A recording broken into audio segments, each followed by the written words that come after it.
So I'm the chairman of Clayton Regional Council, and I think one of the opening comments that Mike made was the situation that we've got, we've inherited.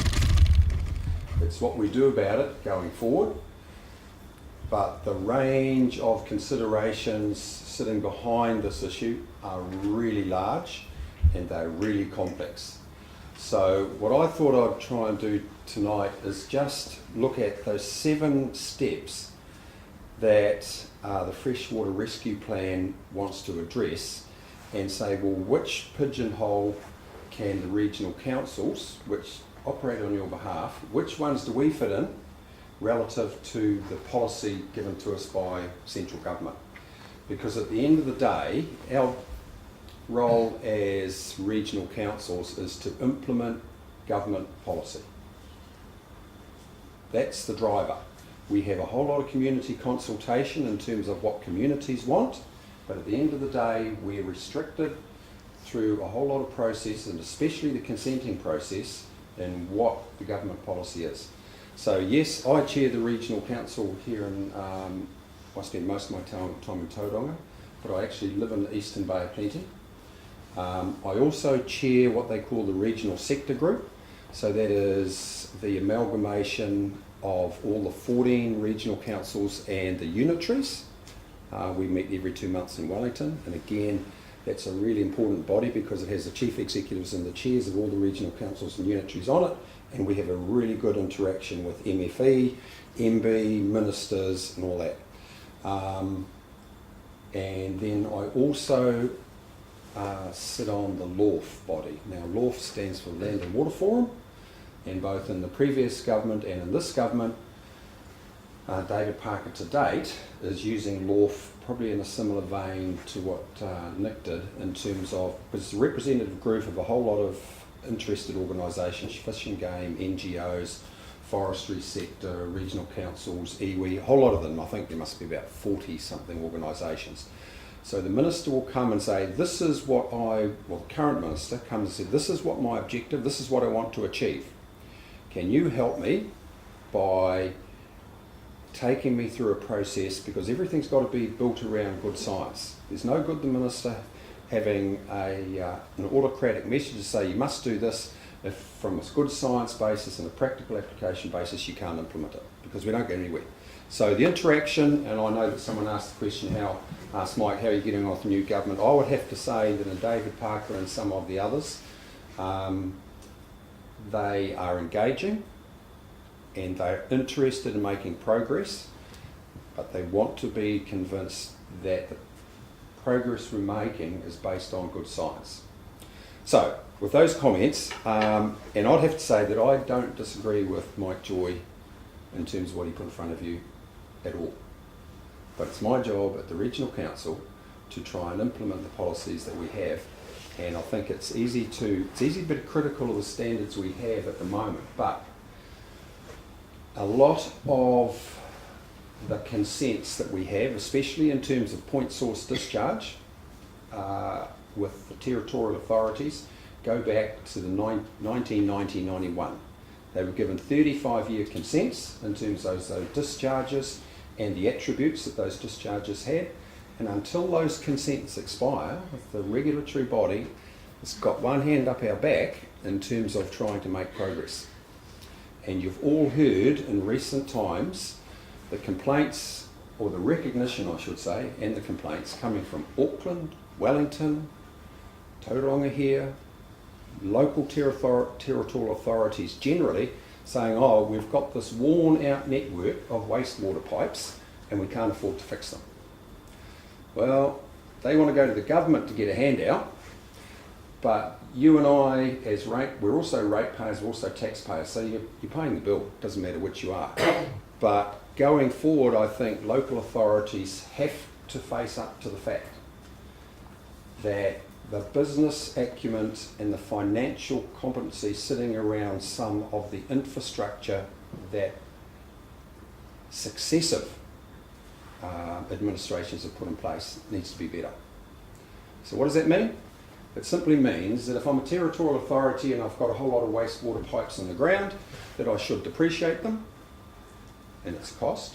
but I should depreciate them. I know what the lifespan or life cycle of those pipes are. So when I have to come and replace them, I've actually got a balance sheet that will sustain me to go and borrow some money that will actually enable me to replace them. Because that's the position that most councils are in. They've used the strength of their balance sheet to build sports fields or museums or a whole lot of nice to have stuff, and they've actually ignored the infrastructure that sits in the ground because it's not in front of your face every day. It's buried. It doesn't matter whether it's wastewater or it's potable water and a whole lot of other services. So, anyway, I'm getting on to my hobby horse. So, one of your objectives here, the first one is protect the health of people and their waterways by setting strict and enforceable water quality standards.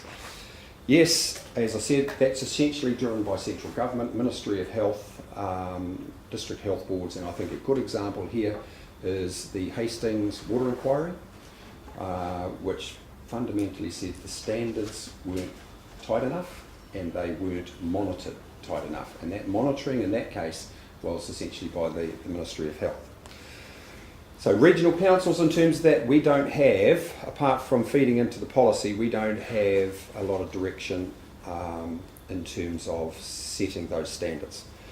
Next one is withdraw all public subsidies for irrigation schemes. Well, if that's what the Crown want to do, and the current administration, when they were going around the electorate, they were saying we're not going to do it. When they got in, they said, well, maybe we'll continue to do the ones that are currently on the agenda. But again, that's a central government policy. But as Mike said, the application of irrigation in different soil profiles has a significant effect in terms of the effects that will flow from that irrigation. The next one is invest in an agricultural transition. So a fund to support the country's shift towards environmentally sound primary industry practices by directing $480 million from the irrigation fund into transitioning farms. I would suggest to you, because what I want to come on to next is the reason why some of the behaviour is as it is. I would suggest to you that there are examples out there where farmers, given the right signals and given the right direction, they will achieve a lot of the stuff without chucking a whole lot of money at them to get them to do it. But the signals that they follow are really important. And as Mike said, in Rotorua, which we administer, $40 million is going to be made available to those farmers who want to release some of their nitrogen allocation. Doesn't mean to say they're going to go out farming or out of dairying, but they're going to release some of their nitrogen allocation, so they have to operate their businesses at a much lower profile. And the same happened in Taupo. So we actually go and buy the nitrogen off them, but it's a willing buyer, willing seller. So farmers can do this. There are heaps of examples around the country where farmers have done this, and a lot of them in the Balanced Farm Environment Awards, which Rick was a Bay of Plenty winner here not long ago. Given the right signals, farmers understand their land, understand the geography better than a whole lot of consultants or a whole lot of people making policy. We are surrounded by people who want to do modelling. Modelling has one outcome, common outcome, and that is that it's wrong. It's just a degree of error built into the model, which is the assumptions you build into it. And I'll make some comment about that a little bit sooner on.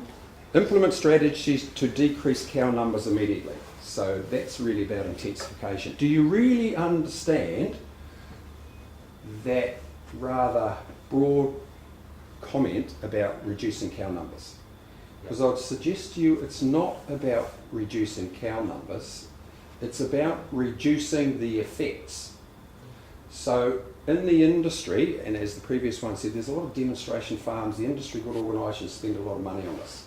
So when you say, I want to reduce cow numbers, is someone unilaterally going to go and say, well, the average stocking rate across the country is 3.2, we need to take it down to 2.5. That will achieve nothing if the land management practices that go with it don't go in tandem. So in the dairy industry, if you're running a farm, it's categorised that you go from a system 1 to a system 5. A system 5 farm probably has a stocking rate in excess of 4 cows per hectare, But the reality is, a lot of those System 5 farms replicate what you see in Europe and the States, where you have big barns, you keep all your cows in the barns, the effluent is contained in big pits underneath, and it's dispersed once or twice a year. I'd suggest to you that in that environment, a stocking rate of 4.5 is probably quite sustainable. Whether it's profitable is up to the farmer, but in that system, the environmental effects is minimal. You could have a farmer on a System 1 system, which is all grass, but if his land management practices, in terms of what he does with his animals in high rainfall times, he does a lot of pugging, or he doesn't look after his races, doesn't look after the divert systems in terms of where the water runs off his races, is a bigger contributor to the effects than the guy running a really slick System 5 system. So again, I think you've got to be really careful what you're asking for. You've got to have a good understanding how the industry operates in terms of decreasing cow numbers. One of the things you probably don't know is that why did we have such an increase in cow numbers post-2000? One of the reasons was that the government, in giving the New Zealand dairy industry the right to operate Fonterra, put in place a thing called DIRA, which is the Dairy Industry Structuring Act, which essentially required Fonterra to take all milk from existing suppliers and new conversions. They had to take it. No choice, couldn't turn it down. So why do you have a whole lot of conversions in the Mackenzie country? That's why you have it. Because under the old system, before we had Fonterra, the individual dairy company would say, is that milk profitable for me to take? Nah, it's too far away. So if it's too far away, I'll put a transport differential on that entity. The farmer would say, well, if I've got to have a transport differential, it's not worth doing it, I'll stick to my sheep or my deer or whatever. So DIRA has had, in my view, a significant impact on the number of conversions that have gone into dairy and where they're positioned. And my understanding is it's still on the books in terms of that's what Fonterra has to do. What was the next one? The other one is, as I said, I'm trying to get to the why. Why do farmers behave in the manner in which they do?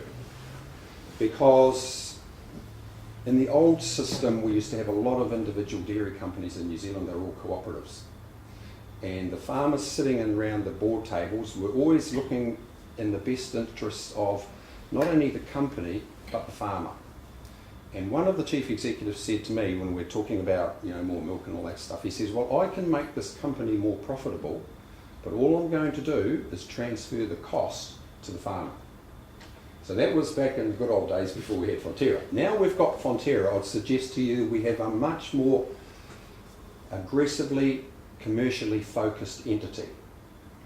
So if I'm the chief executive of Fonterra, I've spent, by way of example, $100 million on a dryer, a big spray dryer.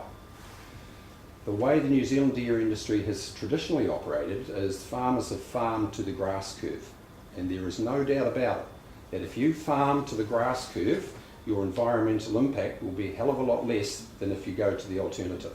But the chief executive in Fonterra says, I don't really care about those farmers. I want to prove to my board that my return on the investment of that $100 million is 15% rather than 9%.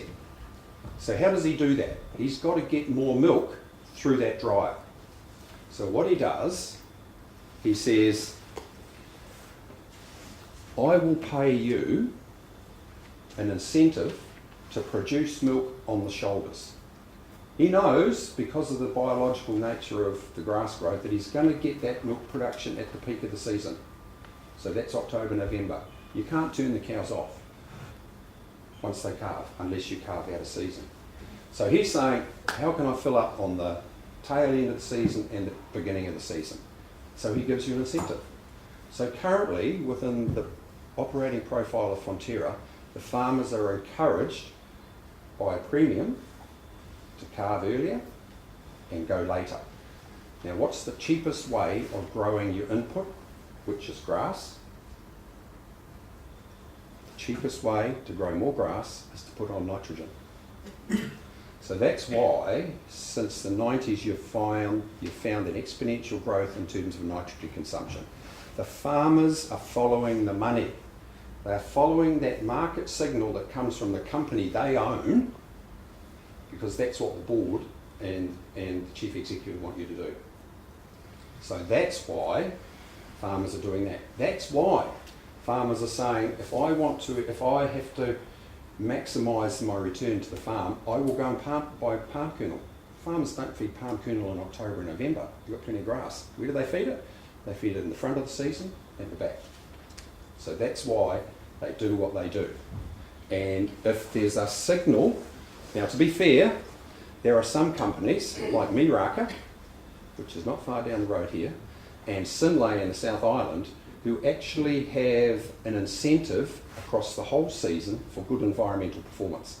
So they're not chucking money at the shoulders, they're saying we want to use a good environmental performance as a marketing position in terms of our product. But that's not all of them. And it's not just Fonterra, there's Open Country Cheese, which has differential payments, and a whole lot of the private entities starting up. So you really got to look past just the cow numbers and say, why do these farmers do what they do? You change the signals and they will change their behaviour. And the other one, which is really close to home. So at the time I was chair of an organisation called Dairy Insight, which was the industry good body for the dairy industry. So it took a levy off farmers and it spent it on a whole lot of initiatives. So this is back in early 2000s. Now it was the time when all that forest land in the Central Plateau here, called Wairaki Pastoral, was proposed to be converted from trees to dairy. NIWA at the time said you need to understand that if you convert that amount of forest you're programming to convert, you will increase the nutrient level in the Waikato River from, I think it was about 19% or whatever it was, up to 25%. Did anybody care? No, they didn't. Did the regional council at the time care? No, because they didn't have any tools to stop it. This advent of nutrient discharge is relatively new. So that's why we have Wairaki Pastoral. That's why we are now saying that in terms of land management practices, let's look at the capacity of a catchment to actually absorb whatever nutrient flows are going into it, and then we start to cap what people can do.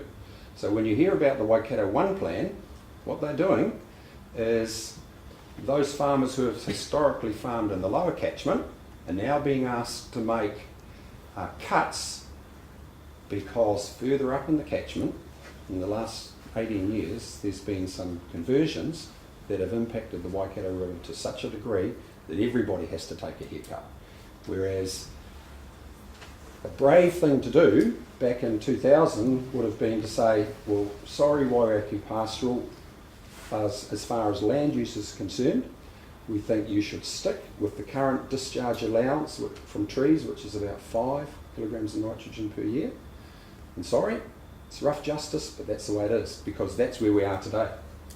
And it doesn't matter whether it's the Central Plateau, or it's around Rotorua, or it's CNI, Central North Island land holdings held by iwi. Those are the hard discussions we're going to have. Sorry, dragging on. The other one was contamination by instigating polluter pays system nationally. I think that some of the criticism on regional council in terms of enforcement is probably a bit, it's a bit rough, because the council laws, I think I'm saying right in saying, the council laws in most jurisdictions don't have any say in terms of prosecutions. It's run by the monitoring and regulatory guys, and they do their own assessment, and if they want to prosecute someone, they do. It doesn't come back to councillors. It didn't used to be like that, but the current minister has come to the regional councils and said, I'm not too sure that the regional councils are actually doing this enforcement and prosecution hard enough. So we're in the process of presenting to him what we actually do, how many prosecutions we take. So I'm comfortable that we're doing it within the constraints of the consent that's operating. And as I said, please remember that some of these consents go back to, you know, have a 35-year consent. Till they age and get out, we won't be able to aggressively pursue some of them. And most of those are territorial authorities at point source discharges. The other one that, in terms of why we do things and some of the complexity is there's a modelling system called Overseer, which wasn't exactly designed to do what we're using it for, but the courts have said it's the best tool you got. So Overseer monitors or models what your inputs, your stocking rate and all that stuff are. So you feed all this stuff in and it drops out the bottom what your discharge is. Now some of the complexities around this have some real economic hard hits in them, and it's something that the industry and MFE and government is trying to grapple with. So let me give you a real live example. In the Manawatu, they used, because it's been in place in the Horizon 1 plan, they used Overseer as a tool that would monitor and give them information in terms of what the discharges from farms would be. So they put that in place. It was called version 5, so it was one of the earlier ones. And 80%, they then did the consents on that basis. So 80% of their dairy farmers could comply in terms of their discharge allowance under version 5. A couple of iterations later, I think it was version 6.2, the model changed. Those farmers hadn't changed what they were doing. They were doing their very best in terms of meeting their requirements, in terms of their consent and their discharge. The model changed. I don't know, it was an update, but anyway, overnight, instead of 80% of those farmers complying, 80% could no longer comply. And if you'd taken the purest legalistic approach to it, you could have closed down those 80% of those dairy farmers overnight. Now you imagine the economic hit and the consequences. Not only land court and all that, you know, a lot of it's still going on today. Regional council and all that. No lands are that have been taken, and it's supposed to be given back to the original people, and it's not happening. Yeah, well, that's what I said. That issue rests between the iwi, or the aggrieved people, and the Crown. I mean, we can't get involved in that. But that's why a lot of these treaty settlements evolve the way they do, and a lot of the co-governance system, treaty settlements that we have, and we're going to have a co-governance arrangement on Tauranga Harbour here, or Tauranga Mine. The Crown will decide with the local people about what the conditions of that co-governance forum are. The regional council just has to Rick. Doug, you touched on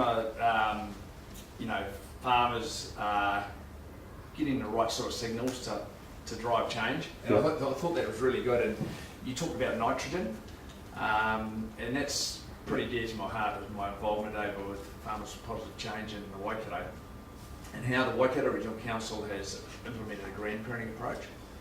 So from my perspective, and you talked about Fonterra and wanting production, keeping those vats filled. They've invested hugely over in the Waikato, and so they're wanting to. They've got away from the old grass curve production. We want to fill the gaps, which I thought was really good. So how do we turn that on its head to give the farmers the right sort of signals? I mean, the Waikato Regional Council rolled out a grandparenting approach where the farmers are capped at their current usage of grandparenting. The top 25% have to come down. But for the farmer, it doesn't give any signal around the ecosystem health limits of his sub-catchment or his local tributaries and streams and feeds through his local community. So how do we turn that on its head to give the farmers a fair go and say, if a farmer's sitting at say 60 kgs of nitrogen per hectare, but the ecosystem health limit for that area should be around 30, for example. How do we create policy that will give that farmer a fair go in terms of transitioning down to a point that's going to be healthy for the environment in that local community? And I think that's one of the challenges we have, and that's one of the big failures that's in the Waikato at the moment, where they've implemented a grandparenting approach.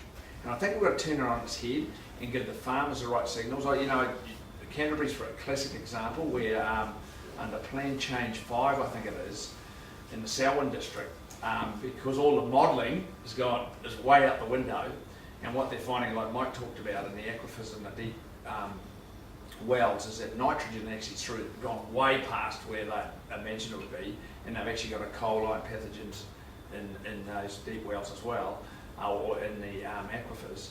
I think the farmers have been given a real disservice here, because if they'd known that in that catchment that they would have to farm at a level of say 30, some of them wouldn't have invested the way they have, you know, or they would have put more investment into technology like Craig and Ross McKenzie have with their monitoring all over their farm, you know. So I think we've got to create an environment where we give the farmers an understanding what those ecosystem health limits are within their little subcatchments or whatever, so that they can make some conscious decisions on the ground to implement good farm management practices. And you talk about it. Yeah, look, I mean, there's a couple of things there. Firstly, I think there's been a substantive change in terms of farmer attitude to change, but you're right, a lot of these farmers have sunk capital, and to turn it off overnight is really difficult because some of them won't survive.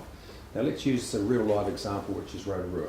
That $40 million that we're paying to Rotorua, we've just been through a Plan Change 10, which is about reducing the nitrogen levels, and it's not phosphorus, it's just nitrogen in the Rotorua catchment.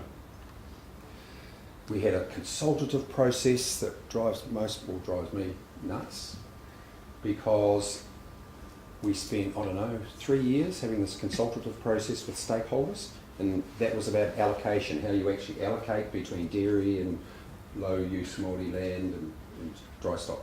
So they all sit around the table and they came to an agreement in terms of the allocation process. They came back to the regional council and said, yeah, this is what the stakeholder group have agreed. We drew a plan that reflected that, and what happened to all the participants? They all went for the hills and went back to the original position in terms of, I'm going to look after my patch. That cost you and I as ratepayers to date $10 million. And in terms of implementation of the plan, we're probably no further ahead today than what we were 5 years ago. So this consultation stuff, you know, if we want to make some real change in a short pace of time, it's got to be a lot more autocratic, and I know that's hard because some people will be affected, but maybe one of the strategies you've got here in terms of taking money from the irrigation fund and transitioning people out. So in the Rotorua catchment, we will have spent, by the time we're finished there, and I wasn't around, but my understanding was when they first looked at the state of the Lake Rotorua, the discussion was, well, one of the options was, why don't we go and buy out all the so-called polluters, which in a sense were the dairy farmers because they leach the most. The answer from the government at the day was, we are not going to buy farms. We're not going to buy farmers out. There's got to be a transition. So some of it was put into in-lake mitigation and some was put it into land management. So by the time this process is finished, we would have spent over $200 million of Crown and ratepayer funds to get the outcome we're looking for in Lake Rotorua. And I would suggest to you that 5 years ago, you'd said, let's bite the bullet, go and buy every dairy farm. There's only about 25 or 27 in the catchment. You would have spent less than $200 million, and then you would have had a choice, a totally transparent choice about what you could do with the land use. So anyway, those are some of the complexities that we have to work with. The lady at the back there. So, hi, I was just, I'm interested in what the regional council does and here in Bay of Plenty, but probably New Zealand wide. Are you looking at other chemicals that end up in our water supply? Because I'm listening to the story and there's nitrogen, phosphorus and a couple of other things, and we all know there's more going on than that. So is there an investigation into what else is going into showing up in the water? Yes, so to date, the metric that's been used, especially in terms of the swimmability targets, has been E. coli, and that's been it. Under the new administration, David Parker is saying, I want to introduce some new attributes, so that comes under what they call the NOF, the Natural Objective Framework or something, attributes. So they're looking at putting phosphorus in there, MCI, but to date they haven't been in there. So the MCI is the macroinvertebrate, so you measure how many greavies are running around, and he's got a real bent on sediment. So no agrochems? No. No Roundup, none of those sprays? No, not at the moment. The enzyme disruptors, that kind of stuff? No. Not interested? No. What? Well, no, Not not saying interested. that you're not It's not in the interested. national The policy statement the for policy fresh is water. not there Yeah. to investigate. Yeah, but I think, I've spoken to Alison Dews quite a bit, and her and Mike Joyce sit on the Land Court Environment Committee, and they're pretty well on stream. And some of the issues that she raises, as Mike raised, in terms of human health issues around some of those things. And you saw up there the incidents of gut health in Canterbury, incidents of bad health. Those things haven't made the headlines because they're not actually part of a monitoring regime that can be enforced. And Gentlemen over. Yeah, I was just going to say in reply here that it is quite easy to get the nitrogen reduction that we're looking for by getting rid of the ryegrass and introducing multi-species pasture and getting the clovers to modulate and fix nitrogen Yep. in the air. And we're doing that. Yeah, except let me give you a real live example, because I do this every damn day. Yeah. So when I have a session with David Parker, he says to me, how's overseer? And I says, well, it needs a truckload of work. So there's a lot of farmers out there dealing with their fertiliser company, dealing with their grass seed company, who are trying to do their best. And in our example, we're saying, right, let's look at chicory or plantain as a pasture contributor, because it's deep rooted. Surely it's got to absorb more of the nutrients that are available to it. Sadly, farmers are spending all this money, and some of it's on fertiliser, like deferred N and sustain and all that stuff. Overseer doesn't measure it. Does Yeah. allow us also to, if we use compost as a carbon source to carry the fertiliser in, it doesn't have any allocation for the compost going on Yeah. to build up the organic matter. So that's why I said, be careful about these modelling systems, because, Overseer will evolve, but currently it does not recognise a whole lot of the attributes that farmers are trying to put in place to mitigate discharges. In the 60s and 70s, the Department of Agriculture measured pasture growth, looked for the best of it, at 17,000 and 18,000 kilograms a hectare. In 1979, the first urea was imported and used in New Zealand was 16,000 tonnes. The last 5 out of 6 years was 500,000 tonnes up until 2016, and there was 600,000 tonnes. And in 2017, 820,000 tonnes either imported or manufactured. And yet the grass growth gets nowhere near 17,000 or 18,000 tonnes to the hectare. So what's the big deal about paying all the money for nitrogen when they can get it from the air by farming the land correctly? Because the farmer is not incentivised. In fact, he's penalised if he uses the grass curve. Yeah, and again, Fonterra's brought in different stages of payments or coming in, and they've done it in a penalty way, not an incentive way. That's the point I was making. The whole system is quite wrong. Yeah, Top-down approach. top-down approach. The gentleman here and then front. On the pollution issue, and no one's, I hope, debating the fact that the waterways are polluted and are but too. Isn't there a role under the RMA to preserve the life-supporting capacity of air, water, and that is a requirement then through the government on you as council? Yeah, that's our primary role. Land, water, and air. We monitor those things. And why aren't you doing this? Well, we do, Yeah. but we are capped by a whole lot of policy. So, for instance, currently around Tauranga here, people complain about the air quality, for instance.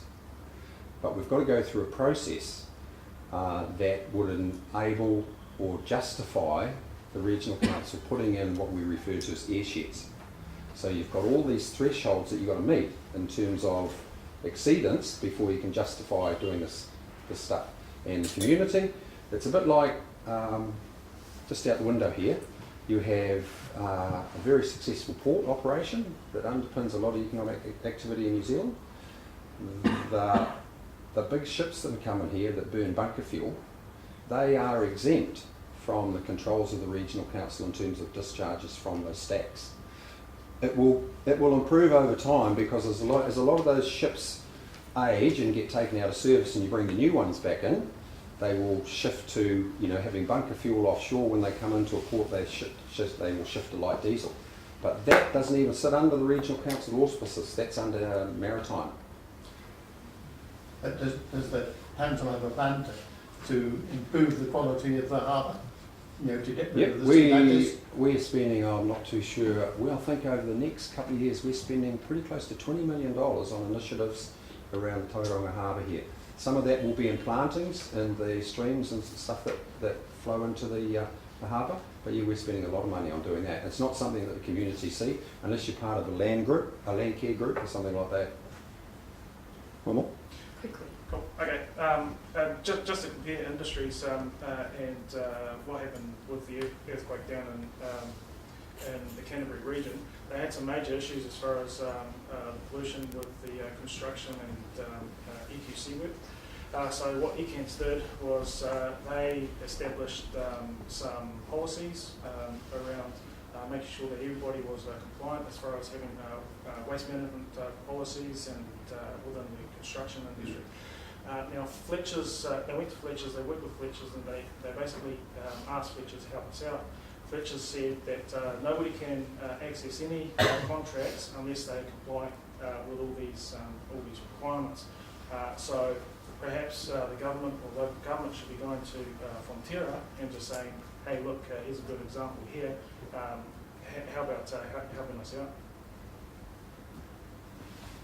We're a regulatory body, and our ability to influence what Fonterra does is really limited, because the people who hold the consents in terms of the land management are the farmers. I can only advocate indirectly to Fonterra and say, look, do you really understand what you're talking about? Like the other day, Dairy NZ had a winter milk field day in Galatea. As the regional council, I'm sitting there saying, is that real smart? You know, light soils, farming at the wrong time of the year, but they'll pay them incentive to produce milk there. Now, they don't care about, Fonterra doesn't really, on one hand they say, oh yes, we're going to be environmentally friendly, and the field staff are trying to do their best, but that's some of the conundrum that, you know, the farmers are faced in terms of making decisions. And we can't influence commercial entities unless it's by way of consents.